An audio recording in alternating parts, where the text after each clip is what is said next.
bagaimana ikhlas itu bisa merubah sesuatu yang sedang kita alami, baik itu musibah ataupun itu anugerah. Kemudian bagaimana cara kita menjadi seseorang yang mukhlis, sampai ke derajat tertinggi dari mukhlis itu adalah mukhlas. Jadi ada mukhlis, ada mukhlas. Orang mukhlis adalah orang yang sedang belajar menjadi ikhlas. Orang mukhlas, orang yang udah ikhlas banget. Jadi orang yang mukhlas itu gak ada bedanya antara dipuji sama dicela. Itu mukhlasin. Ketika dia posting sesuatu, likersnya banyak atau malah hatersnya banyak, buat dia gak ngaruh. Itu mukhlasin. Gak gara-gara dia yang nge-like dan komen positifnya disanjung banyak jadi dia semangat, terus giliran di hate sama orang lain, dicela sama orang lain, dia jadi kayak pundung gitu. Ini berarti sedang belajar mukhlis. Orang mukhlas gak ada bedanya bagi dia antara emas dan batu. Sama di mata dia antara emas dan batu. Orang mukhlas sama di mata dia antara pujian dan celaan. Orang mukhlas sama di mata dia antara orang yang membalas kebaikannya atau justru mengkhianati kebaikannya. Dia tetap menolong orang tersebut. Ini mukhlasin, derajat tertinggi dari mukhlisin. Sehingga para anbiya kayak Nabi Yusuf, Nabi Musa, Allah menyebutnya mereka adalah mukhlasin. Wadhkur fil kitabi Musa innahu kana mukhlasan wa kana rasulan nabiyya, salah satunya. Coba kalian ingat kisah tentang Musa. Musa adalah seorang hamba yang mukhlason, mukhlas banget, yang udah gak ada bedanya dipuji orang, dicela orang, diikuti orang, ditinggalkan orang, buat dia gak beda. Dia tetap berbuat baik, dia tetap taat kepada Allah. Gak ada bedanya ketika dia berhijrah, kemudian hijrahnya ini menguntungkan atau hijrahnya ini menjadi ujian. Dia tetap berhijrah karena dia tahu hijrah itu baik. Dia tetap jujur karena jujur itu baik. Gak ada bedanya ketika dia jujur menguntungkan atau jujur malah jadi ujian. Saya gak bilang merugikan ya, karena jujur gak mungkin rugi, taat gak mungkin rugi, taubat dan hijrah gak mungkin rugi, cuman ujian. Buat dia kalau tahu itu baik ya dia lakukan. Mau untung, mau jadi ujian, ya buat dia pokoknya lakuin aja. Ketika dia misalnya dalam sebuah transaksi gitu, dia jual beli mobil. Kadang-kadang gara-gara terlalu jujur, apalagi jual beli mobil second gitu, kalau jujur resikonya kan agak susah cari untung nih. Dia bilang ini tangan pertama, karena emang belum berubah nama, tapi udah tangan ketiga padahal. Dia bilang ini belum pernah kecelakaan, mobilnya sehat banget. Kalau yang masih modelnya analog malah bisa diulik supaya kilometernya dikurangin. Gak tahu kalau yang digital. Artinya dia gak jujur demi dapat untung besar. Nanti untuk less guilty dia akan bantu anak yatim, panti asuhan, bikin tasyakur bin ni'mah di rumah kayak gitu kan. Ini proyek kecil, apalagi proyek besar. Ketika dia udah main dalam sebuah event, udah main dalam sebuah proyek-proyek pemerintah yang angkanya udah MM-an, dia susah untuk jujur. Lalu setelah dia nggak jujur dapat untung supaya sedikit less guilty-nya, dia bantu pesantren, panti asuhan, bangun masjid atau tasyakuran di rumah, ngundang anak yatim. Nah, sekarang kita coba kembalikan lagi, bukan itu yang disebut orang soleh. Orang soleh itu adalah ketika dia taat kepada Allah dalam keadaan sarra au dharra, dalam keadaan senang atau dalam keadaan susah, dan itulah mukhlasin. Alladzina yunfikuna fis sarra'i wad dharra, orang yang tetap membantu orang lain. Yunfik itu kan bukan hanya ngeluarin duit ya, tapi inti dari yunfik atau infak itu adalah ngebantu orang. Kalau kita ngeluarin duit tapi nggak membantu orang, itu namanya juga yunfik. Tapi yunfik untuk dirinya, karena infak dalam bahasa Arab itu mengeluarkan harta. Cuman identiknya mengeluarkan harta di sini artinya bantu orang lain. Dia tetap bantu orang lain, fis sarra au dharra. Fis sarra ketika dia lapang rezekinya, au dharra ketika dia juga lagi terlilit hutang, dia juga lagi susah. Dia juga belum makan tapi ngasih makan orang lain. Ini ringan. Yang berat itu adalah ketika ujiannya perasaan. Dia tetap bantu orang itu walaupun orang itu mungkin melupakan kebaikan dia. Dia tetap bantu orang itu walaupun orang itu adalah pernah nge-unfollow dia. Dia bantu orang itu walaupun orang itu ngeblok dia. Yang lebih berat lagi, dia bantu orang itu walaupun orang itu pernah mutusin dia. Dan saya juga belum kalau itu. Masih mukhlisin, belum Mukhlasin lagi belajar ikhlas, belum benar-benar jadi orang yang ikhlas. Bisa nggak kita ngelakuin satu kebaikan tanpa lagi membedakan antara efek dari kebaikan itu nguntungin atau justru menjadi ujian. Nah ini kalau udah nggak ngaruh lagi efek itu, insya Allah kita udah menjadi hamba yang mukhlason. Kalau yang mukhlason, maka setan udah nggak bisa lagi nggodain kita. Karena ketika setan berakad dengan Allah setelah Allah memarahinya gara-gara nggak mau sujud kepada Adam, kemudian kata setan, akan saya goda hamba-hambamu selama saya masih ada di dunia, kecuali hambamu yang mukhlason. Itu nggak bisa digoda sama setan. Kenapa? Mau goda pakai apa? Udah nggak ada bedanya di dia antara nikmat dunia dengan ujian dunia. Dia cuma tahu ini taat, ini baik, ini halal, dia kerjakan. Mau itu untung, mau itu jadi ngerugiin dia dalam tanda petik, mau itu malah buat orang meninggalkan dia lakukan dengan akhlak yang tetap santun. Ini yang kita belajar dari menjadi seorang hamba yang ikhlas, menjadi seorang hamba yang mukhlas, sampai akhirnya kita lebih mudah melakukan kebaikan. Kayak misalnya kan ujian buat kita tuh kadang di keluarga aja. Ada anak yang bilang, Ustadz, memang masih pantas saya berbakti sama ayah yang dulu pernah ninggalin saya, nggak nafkahin saya, zalim sama saya, pernah nyakitin fisik saya, dan segala macam. Kan ada pertanyaan gitu kan kita sebagai anak. Padahal nggak usah nanya gitu juga, yang namanya orang tua pasti berjasa dalam hidup kita. Dan sepanjang hidup kita berbakti kepada mereka, itu belum bisa ngebayar satu aja pengorbanan mereka untuk kita. Sama kayak seorang istri kepada suami, begitu juga anak kepada orang tua, tanpa bertanya gitu, apalagi sampai nanya. Kalau sampai misalnya kita berpikir, ayah saya pernah zalim sama saya, ibu saya pernah zalim sama saya dengan berbagai macam kasus, maka jawabannya kalau dari angle konten kita malam ini, mau jadi orang yang mukhlas atau mau jadi orang yang pamrih. Kalau mau jadi orang yang mukhlas, gak ada bedanya. Asalkan itu adalah berbakti kepada orang tua. Apapun orang tuanya, mau orang tuanya baik atau menurut dia gak baik, yang namanya Allah suruh berbakti, ya saya berbakti. Orang saya kan ngelakuinnya karena Allah. Berakatnya kepada Allah, bukan kepada makhluk. Itu kan inti dari ikhlas. Berakat dengan Allah, bukan berakat dengan makhluk. Kalau berakat dengan Allah maksudnya apa? Berarti kita minta rewardnya dari Allah. Minta apresiasinya dari Allah, minta kebaikannya dari Allah, bukan dari makhluk. Yang kita harapin like dari Allah, yang kita harapin di-repost oleh Allah. Karena ada sahabat-sahabat yang captionnya pernah di-repost sama Allah di Al-Quran.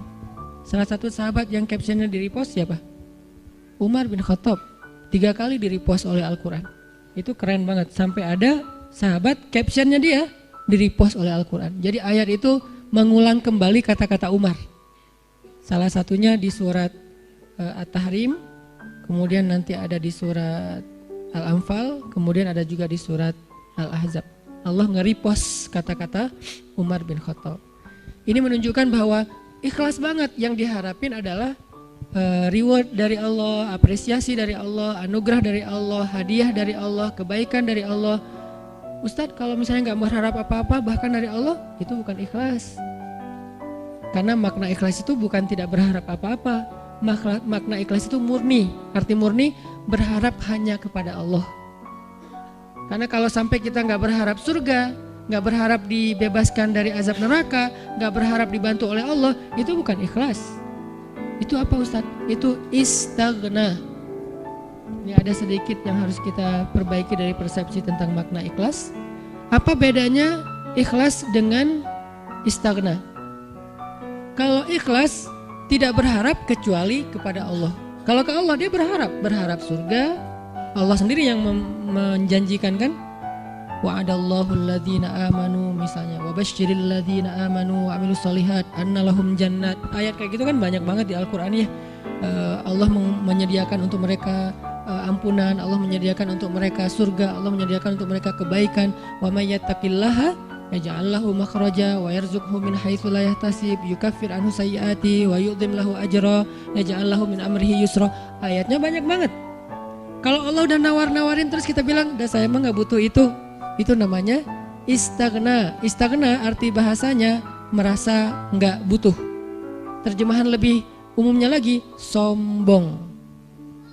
Jadi kalau kita enggak berharap apa-apa ke Allah, justru Allah tuh enggak suka.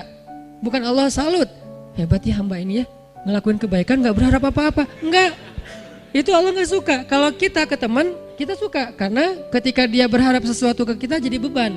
Kalau Allah itu enggak jadi beban. Jangan samakan Allah dengan makhluk. Ketika kita berharap terus Allah jadi beban. Ntar dulu saya mau cuti, kenapa? Bebannya banyak banget, semua orang berdoa ke saya. Kan enggak gitu Allah. Masa ketika kita berdoa Allah jadi beban? Bukankah Allah berfirman, kullu yaumin huwa fi sya'an. Setiap hari Allah sibuk, walaupun sibuk, wala ya'uduhu hifzuhuma. Allah enggak pernah kerepotan. Wala ya'uduhu hifzuhuma. Allah enggak pernah kerepotan untuk memelihara, menjaga dan memberikan hak huma, langit dan bumi dan apa yang ada di dalamnya. Jadi ikhlas itu bukan enggak berharap apa-apa teman-teman. Ikhlas itu tidak berharap kecuali kepada Allah saja. Ke Allah berharap surga. Ya Allah beri saya surga. Sampai Nabi bilang, kalau kalian minta surga, mintalah surga Firdaus yang paling tinggi. Jadi puncaknya Firdaus. Apakah Nabi kurang ikhlas? Bukankah ikhlas kita belajarnya dari Nabi? Adakah yang lebih baik ikhlasnya daripada Nabi? Tidak ada. Bahkan para anbiya pun belajarnya kepada Rasulullah seandainya mereka sezaman. Bukti mereka Nabi lebih baik dari mereka apa? Semua Nabi itu nggak mention Nabi Muhammad. Semua Nabi, dari mulai Nabi Adam, Nuh, apalagi Rasul ya, Nuh, Musa, Ibrahim, semua Nabi dan Rasul pernah mention tentang @Muhammad_Abdullah. Semua pernah mention di postingan mereka. Bahkan banyak kayak Musa sering, Nabi Ibrahim bahkan dalam doa-doa beliau nggak mention Nabi kan. Sehingga Nabi Muhammad itu udah dikenal dari sejak zaman Nabi Adam. Kapan ya Muhammad datang? Lewat satu zaman, belum muncul. Lewat zaman kedua, kapan ya Muhammad yang dimention itu datang? Jadi setiap umat yang soleh pasti nungguin Rasulullah loh. Umat Nabi Adam nungguin Nabi Muhammad, umat Nabi Nuh nungguin Nabi Muhammad.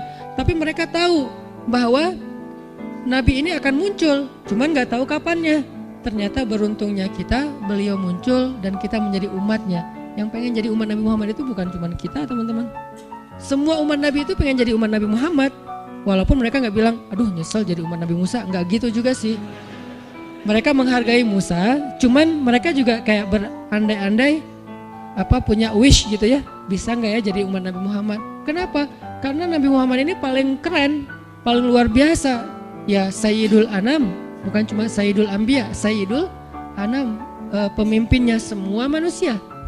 Bahkan malaikat juga ikut kepada Rasulullah SAW gitu.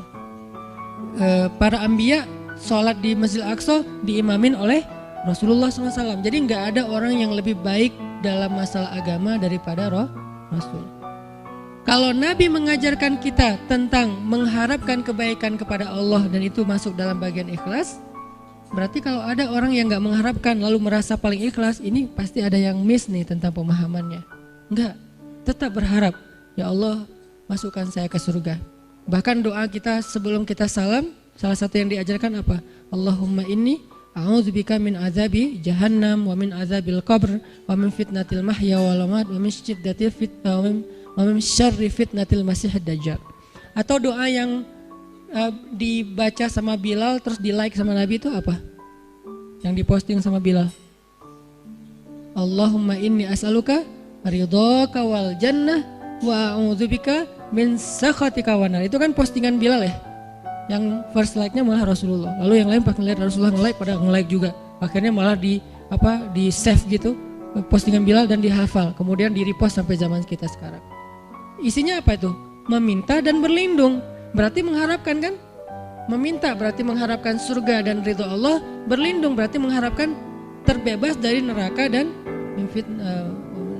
dan kemarahan Allah. Ini berarti ikhlas. Jadi kalau kamu kenapa puasa? Biar ujian nasionalnya lancar. Oh gak ikhlas tuh. Ikhlas kalau berharapnya ke Allah. Kenapa tahajud? Biar nilainya bagus. Ikhlas kalau berharapnya ke Allah. Kenapa ini? Karena ini. Kenapa ini? Baik urusan dunia maupun urusan akhirat selama halal ya. Karena kalau kenapa sekarang kamu rajin tahajud? Biar gua bisa dagangannya laku. Padahal dalam berdagang dia banyak curang. Ini nih agak klise nih. klise sekali ya, mirip-mirip dengan orang Khawarij di zaman sahabat. Sampai Nabi bilang gini, ini klisenya Khawarij ya. Kalau di zaman kita menurut sebagian besar ulama dan saya sepakat dengan itu seperti ISIS. Klisenya Khawarij itu apa? Kata Nabi, kalau kalian membandingkan ibadah kalian dengan ibadah mereka, maka kalian akan meremehkan ibadah kalian. Saking ibadah orang Khawarij itu luar biasa. Itu soleh banget dari sisi ibadah ya. Taat banget, rajin ibadah banget. Sampai di zaman sahabat ada orang Khawarij lagi selesai perang, mereka istirahat di bawah sebuah pohon korma. Duduk di atas kepala para sahabat. Jadi ada sahabat yang dipenggal kepalanya, mereka duduk di atas kepala sahabat yang habis dipenggal, istirahat, tiba-tiba jatuh buah kurma. Pas buah kurma jatuh, temannya ngambil. Kata temannya yang lagi duduk di atas kepala sahabat bilang, jangan makan, itu kan bukan hak kita, karena kita belum minta izin kepada pemilik. Giliran satu butir kurma, mereka mikirin halal haram, tapi di bawah mereka lagi didudukin kepalanya para sahabat yang dijamin masuk surga. Klise kan? Ini yang sering terjadi. Kadang-kadang kita dari satu sisi ahli ibadah, malam tahajud, siang puasa, tapi komen di sosial media masih istilahnya gibah, buka aib, apa-apa segala macam. Ini berarti kita kayak agak sedikit aneh gitu kesolehannya. Nah, termasuk orang yang pengen jadi orang baik tapi nggak mengharapkan apa-apa. Sampai ada syair, dan saya agak kurang setuju dengan syair ini, mengatakan, ya Allah, kalau saya berbuat baik karena pengen surga, tutuplah pintu surga itu dari saya, gitu kan ya. Kalau saya beribadah karena takut neraka, masukkanlah saya ke dalam neraka. Saya melakukan itu hanya karena cinta. Terkesan hub, al-khauf dan ar-roja itu tiga hal yang bertentangan. Padahal tiga hal ini tiga-tiganya bagian dari iman. Hub, cinta, bagian dari iman. Kita harus mencintai Allah lebih dari segalanya. Khauf, takut kepada Allah, bagian dari iman. Sampai Nabi mengatakan, Ra'sul hikmah makhafatullah. Puncaknya orang yang berilmu itu takut sama Allah. Jadi orang yang paling takut pada Allah, yang paling banyak berilmu. Innama yakhsyallaha min ibadihi al-ulama. Orang yang paling takut kepada Allah di antara hambanya adalah orang yang berilmu. Begitu juga dengan ar-roja. Siapa yang mengharapkan kebaikan di sisi Allah, maka dia mendapatkan apa yang dia harapkan, termasuk niat. Maka yang paling tepat di antara makna ikhlas, ikhlas itu tidak berharap kecuali hanya kepada Allah. Kalau berharap kepada Allah, itu semuanya ikhlas. Kalau nggak berharap apa-apa dari Allah, namanya istaghna. Dan ayat tentang istaghna, kalla innal insana la yatgha ar-ra'ahu istaghna. Manusia itu akan banyak berbuat dosa ketika dia merasa dirinya serba cukup, gak butuh lagi kepada Allah.